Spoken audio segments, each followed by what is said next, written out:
नमस्कार मित्रांनो, स्वागत आहे तुमचं आताच्या ब्रेकिंग न्यूजमध्ये। मित्रांनो, सर्वोच्च न्यायालयाने प्रॉपर्टी मालकांच्या हक्कांचं संरक्षण करण्यासाठी एक महत्त्वाचा निर्णय दिलाय। हा निर्णय देतेवेळी सर्वोच्च न्यायालयाने एक मोठं स्टेटमेंट देखील केलंय। सर्वोच्च न्यायालयाने स्पष्ट केले की भाड्याच्या घरामध्ये भाडेकरू 5 असो किंवा 50 वर्ष किंवा कितीही वर्ष राहिला तरी तो त्या प्रॉपर्टीचा मालक होऊ शकत नाही। सर्वोच्च न्यायालयाने हे वक्तव्य जोशी शर्मा विरुद्ध विष्णू गोयल या याचिकेच्या सुनावणी दरम्यान दिलं। सर्वोच्च न्यायालयाने अनेक वर्षांपासून भाडेकरू घरमालक यांच्यातील मालकी हक्कांसंदर्भातच्या वादासंदर्भातला गोंधळ आता संपुष्टामध्ये आणलेला आहे। ज्योती शर्मा आणि विष्णू गोयल या केसमध्ये सर्वोच्च न्यायालय म्हटलं की मालकाच्या परवानगीनेच भाडेकरू हा त्या प्रॉपर्टीमध्ये राहतो, त्यामुळे मालकी हक्काचा नियम तिथे लागूच होत नाही।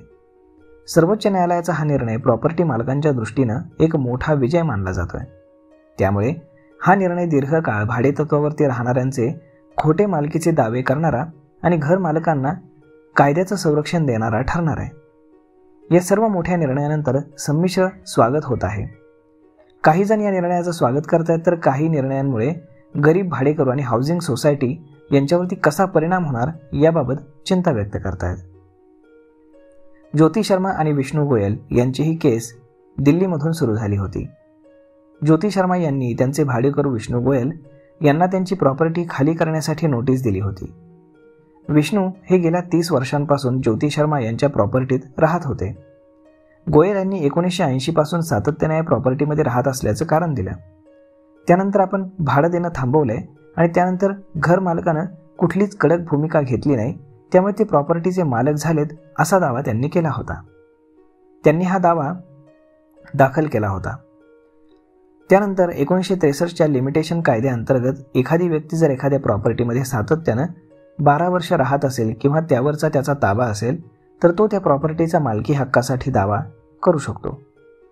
या केसमध्ये शर्मा यांनी गोयल यांच्या म्हणण्याशी असहमती दर्शवत गोयल हे त्यांचे पहिल्यापासून भाडेकरू आहेत, ते त्यांच्या परवानगीनेच तिथे राहत होते, त्यामुळे ते फक्त दीर्घकाळ तिथे राहिले म्हणून ते या प्रॉपर्टीचे मालक कसे होऊ शकतात।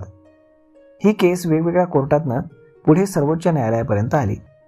सुरुवातीला दिल्ली उच्च न्यायालयाने या केसमध्ये गोयल यांच्या बाजूने निकाल दिला होता। दिल्ली उच्च न्यायालयाने दीर्घकाळ वास्तव्याचा विचार करून हा निर्णय दिला होता।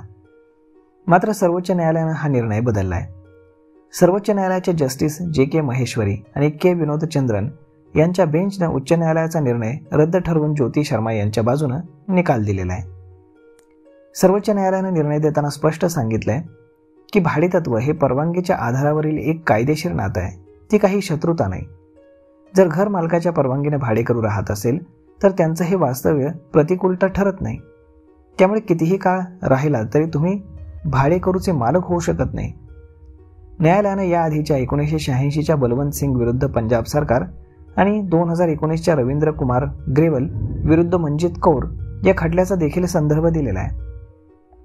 सर्वोच्च न्यायालयानं ॲडव्हर्स पोझिशन हे फक्त ज्यावेळी मालकाच्या हिताच्या विरुद्ध मालमत्ता ताब्यात घेण्याचा हेतू असेल त्यावेळेसच लागू होतं याच्यावरती भर दिला। हा हेतू रेंटल केसमध्ये लागू होत नाही असंही सर्वोच्च न्यायालयानं सांगितलं। कायदेतज्ञांच्या मते सर्वोच्च न्यायालयाची ही टिप्पणी अत्यंत कडक आहे। यामुळे भविष्यात मालकीचे खोटे दावे रोखण्यास मोठी मदत होईल। वरिष्ठ वकील राजीव धवन यांनी सांगितलं की हा फक्त एक निर्णय नाहीये, तर कराराचं पावित्र्य राखा असा हा स्पष्ट संदेश देखील आहे। तर मग मित्रांनो, अशा पद्धतीनं आता हा एक फार महत्त्वाचा आणि मोठा निर्णय शासनाकडनं आणि सर्वोच्च न्यायालयाकडनं देण्यात आला आहे की भाडेकरू एखाद्या घरात कितीही वर्ष राहिला तरी तो त्या प्रॉपर्टीचा मालक होऊ शकत नाही, तो त्या प्रॉपर्टीवरती दावा दाखल करू शकत नाही। तर मग मित्रांनो, ही माहिती, हा व्हिडिओ तुम्हाला कसा वाटला हे तुम्ही आम्हाला कमेंट करून नक्कीच सांगा। आणि जर आवडला असेल तर आपल्या जवळच्या मित्रमंडळींसोबत देखील हा व्हिडिओ तुम्ही शेअर करायला विसरू नका। धन्यवाद।